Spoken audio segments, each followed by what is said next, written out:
ಸನ್ಮಾನ್ಯ ಅಧ್ಯಕ್ಷರೇ, ಕಳೆದ 3 ದಿನದಿಂದ ಕೂಡ ಗಂಭೀರ ಸಮಸ್ಯೆ ನಾಗೇಂದ್ರ ದಲಿತರ ಹಣವನ್ನ ಲೂಟಿ ಮಾಡಿದ್ದಾರೆ ಅಂತ ಹೇಳಿ 3 ದಿನ ಕೂಡ ನಾವು ಚರ್ಚೆ ಮಾಡ್ತಾ ಇದ್ದೀವಿ. 3 ದಿನದಿಂದನೂ ಕೂಡ 3 ದಿನ ಕೂಡ ನಾವು ಚರ್ಚೆ ಮಾಡ್ತಾ ಇದ್ದೀವಿ.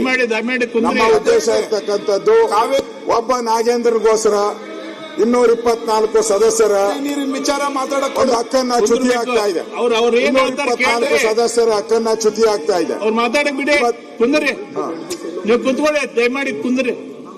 ಸನ್ಮಾನ್ಯ ಅಧ್ಯಕ್ಷರೇ, ನಾವು ಇವತ್ತು 4ನೇ ದಿನ, ನಾವು 4ನೇ ದಿನನೂ ಕೂಡ ಧರಣಿಯನ್ನ ಮುಂದುವರಿಸಿದಿರಿ. ನಮ್ಮ ಕಾರಣ ಬಹಳ ಸಿಂಪಲ್. ಒಬ್ಬ ನಾಗೇಂದ್ರನ್ಗೋಸ್ಕರ 224 ಜನರ ಸದಸ್ಯರ ಹಕ್ಕನ್ನ ಚ್ಯುತಿ ಮಾಡಬೇಡಿ.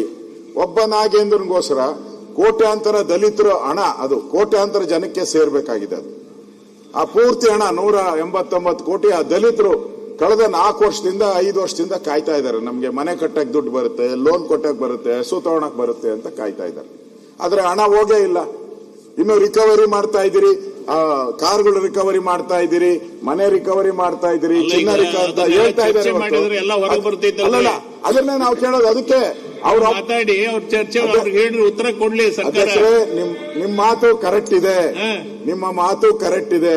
ಈ ಮಾತನ್ನ 2.5 ಗಂಟೆಗಳ ಕಾಲ ನಾನು ಇಲ್ಲೇ ಸದನದಲ್ಲೇ ಚರ್ಚೆ ಮಾಡ್ಬಿಟ್ಟಿದ್ದೀನಿ. ತಾವು ಅವಾಗ ಅಲ್ಲಿ ಕೂತಿದ್ರಿ, ಸ್ಪೀಕರ್ 2.5 ಚರ್ಚೆ ಮಾಡಿ ಎಲ್ಲಾ ದಾಖಲೆಗಳನ್ನು ಕೊಟ್ಬಿಟ್ಟಿದ್ದೀನಿ. ನೆನ್ನೆ ಪರಮೇಶ್ವರ್ ಬಹಳ ದೊಡ್ಡದಾಗಿ ಹೇಳಿದ್ರು, ಅವ್ರದ್ದು ಯಾವ್ದು ಕೇಸ್ ಇಲ್ಲ, ಅವ್ರದ್ದು ಬಹಳ ಕ್ಲೀನ್ ಚಿಟ್ ಅಂತ. ನನ್ನ ಹತ್ರ ಎಲ್ಲ ಲಿಸ್ಟ್ ಇದೆ ಅವರು ಮಾಡಿರುವಂತದ್ದು. 24 ಕೇಸ್ ಇದೆ ಅವ್ರ ಮೇಲೆ, 24. ಇದು ಸಿಬಿಐ ಚಾರ್ಜ್ ಶೀಟ್. 24 ಕೇಸ್ ಇದೆ. 24 ಕೇಸುನು ನೆನ್ನೆ ಅವರು ಸದನಕ್ಕೆ ತಪ್ಪುತ್ತರ ಕೊಟ್ಟರು. ಅಧ್ಯಕ್ಷರೇ, ನಿಮ್ಗೆ ಕೈ ಮುಗಿದು ವಿನಂತಿ ಮಾಡ್ತೀನಿ, ಒಂದೇ ನಿಮಿಷ.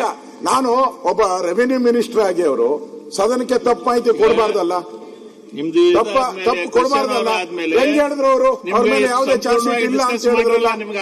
ನಾನು 24 ಚಾರ್ಜ್ ಶೀಟ್ ಇಲ್ಲೇ ಬಿಡುಗಡೆ ಮಾಡ್ತೀನಿ ನೋಡಿ, ಇಲ್ಲೇ ಬಿಡುಗಡೆ ಮಾಡಿದ್ದೀನಿ ನಾನು. 24 ಚಾರ್ಜ್ ಶೀಟ್, 24 ಚಾರ್ಜ್ ಶೀಟ್ ಇದೆ ಅವ್ರ ಮೇಲೆ. ಸಿಬಿಐದು 3 ಇದೆ, ಆಮೇಲೆ ಇಡಿದು ಇದೆ, ಲೋಕಾಯುಕ್ತದಿದೆ, ಲೋಕಾಯುಕ್ತ ಕೋರ್ಟ್ ಅಲ್ಲಿ ಮಾಹಿತಿ ಕೊಡಕ್ಕೆ ಬಿಡಿ. ಅಧ್ಯಕ್ಷರೇ, ಕ್ವಶನ್ ಏನಿದೆ ಅದನ್ನ ನಾವು ಕೇಳಿ. ನೀವು ಅದನ್ನ ಮಾಡಕ್ಕೆ ಅಲೋ ಮಾಡಕ್ಕೆ ಬಿಡ್ತಾ ಇಲ್ಲ. ನೀವು ಅದನ್ನ ಕೇಳಿಸ್ಕೊಳ್ಳಕ್ಕೆ ತಯಾರಿಲ್ಲ. ಅಧ್ಯಕ್ಷರೇ, ನಾನು ಎಲ್ಲ ಮಾಹಿತಿ ಮೇಲೆ ನಿಮ್ಗೆ ಏನೇನಿದೆ ಅದನ್ನ ಕೊಡಿ. ಸನ್ಮಾನ್ಯ ಅಧ್ಯಕ್ಷರೇ, ನಾನು ನಿನ್ನೆ ಪರಮೇಶ್ವರ್ ಏನ್ ಸ್ಟೇಟ್ಮೆಂಟ್ ಮಾಡಿದ್ರು ಅದಕ್ಕೆ ಕ್ಲಾರಿಫಿಕೇಶನ್ ಕೊಡ್ತಾ ಇದ್ದೀನಿ ನಿಮ್ಗೆಲ್ಲ. ದಯವಿಟ್ಟು ಕೂತ್ಕೊಳ್ಳಿ. ಪರಮೇಶ್ವರ್ ಅವರು ಅಧ್ಯಕ್ಷರೇ ನಿನ್ನೆ ಅವರು ಸ್ಟೇಟ್ಮೆಂಟ್ ಮಾಡಿದ್ರು, ಚರ್ಚೆಗೆ ಅವಕಾಶ ಕೊಡ್ತೀನಿ. ಅಲ್ಲ, ಸ್ಟೇಟ್ಮೆಂಟ್ ಮಾಡಿದ್ರು, ಅದರಲ್ಲಿ ತಪ್ಪು ಮಾಹಿತಿಯನ್ನ ಕೊಟ್ರು. ಅಂದ್ರೆ ಅಪರಾಧಿ ಅಲ್ಲ ಅಂತ ಸ್ಟೇಟ್ಮೆಂಟ್ ಕೊಟ್ರು. ಅಪರಾಧಿ ಅನ್ನೋದಕ್ಕೆ ನಾನು ದಾಖಲೆಗಳನ್ನ ತಂದಿದ್ದೀನಿ ನಾನು. 24 ಕೇಸ್ ಇದೆ ಅವ್ರ ಮೇಲೆ. 24 ಕೇಸ್ಗಳು ಆ ಸೀರಿಯಲ್ ನಂಬರ್ ನಾನು ಎಷ್ಟೋ ಇದೆ ಅಂತ ಇಲ್ಲ. ಅದಕ್ಕೆ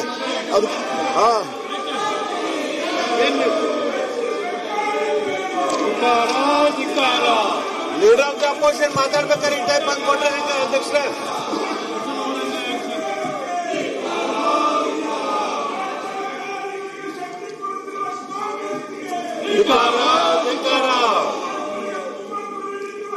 ಕರ್ನಾಟಕ ನ್ಯೂಸ್ ಬೀಟ್ ಫಾಲೋ ಮಾಡಿ, ಸಬ್ಸ್ಕ್ರೈಬ್ ಮಾಡಿ.